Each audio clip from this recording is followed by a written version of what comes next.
You don't really sit down to watch The Breakfast Club. It kind of sneaks up on you. You think you're about to watch an old high school movie, maybe something nostalgic, maybe something simple. Five kids, detention, a Saturday morning. That's the setup. But then somewhere along the way, the movie stops being about them and starts being about you. When The Breakfast Club came out in 1985, it didn't look revolutionary on the surface.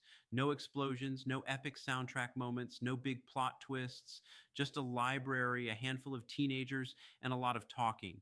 And that's exactly why it mattered.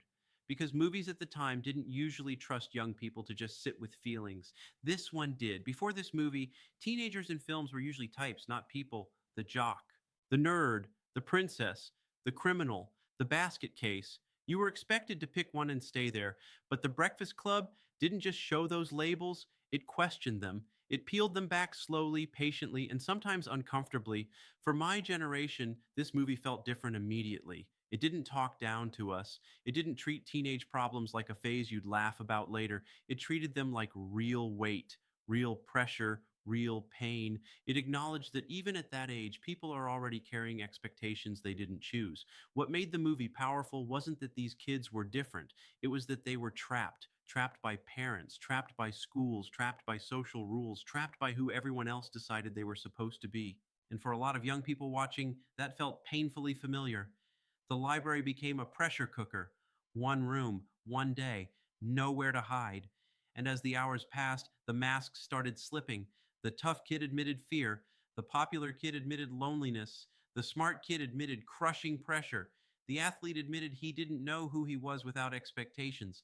The weird kid admitted she just wanted to be seen. That's when the movie stopped being entertainment and started being a mirror. It told young people something they rarely heard at the time. You are not alone in this. The people you think have it easy are struggling too. The people you judge are fighting battles you can't see. And the labels you've been given aren't the full story of who you are. That was radical. This movie mattered because it validated emotions that adults often dismissed: stress, anxiety, fear of disappointing parents, fear of not fitting in, fear of the future, fear of being invisible. These weren't framed as teenage drama. They were framed as human experiences.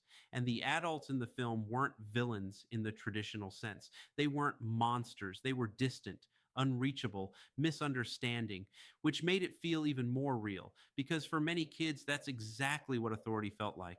Not cruel, just disconnected. The Breakfast Club also trusted silence. It trusted conversations that didn't wrap up neatly. It trusted that not everything needed a solution by the end of the day. The kids didn't magically fix their lives. Monday still existed. School still existed. Their worlds didn't change overnight.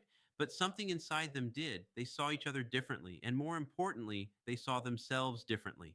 For youth culture, this movie gave permission to be complicated.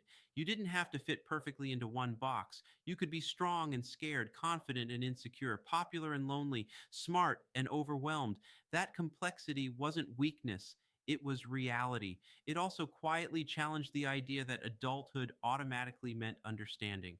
It suggested that sometimes kids see the truth more clearly than the systems built around them, that sometimes the rules don't protect people, they trap them.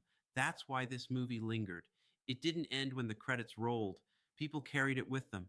They quoted it, they referenced it, they recognized themselves in it years later because it wasn't tied to one decade, it was tied to a feeling. Every generation that watches it finds something new, different pressures, different labels, different expectations, same core struggle. Who am I allowed to be and who am I expected to be? The famous final letter isn't remembered because it wrapped things up perfectly. It's remembered because it acknowledged uncertainty. It admitted that people are more than the roles they play, that a single label can never explain a person fully. That message hit hard then, and it still hits now. The Breakfast Club mattered because it trusted young people with honesty. It didn't sugarcoat growing up, it didn't rush resolution, it didn't pretend adulthood had all the answers. It just listened. And for many viewers, that was the first time they felt listened to at all. That's why it lasts. Not because it's nostalgic, not because of the soundtrack, not because of the quotes, but because it captured something timeless. That moment when you realize you're being defined before you've even figured yourself out. The movie didn't tell you who to be, it reminded you that you're more than what you're called. And that's why, decades later, it still matters.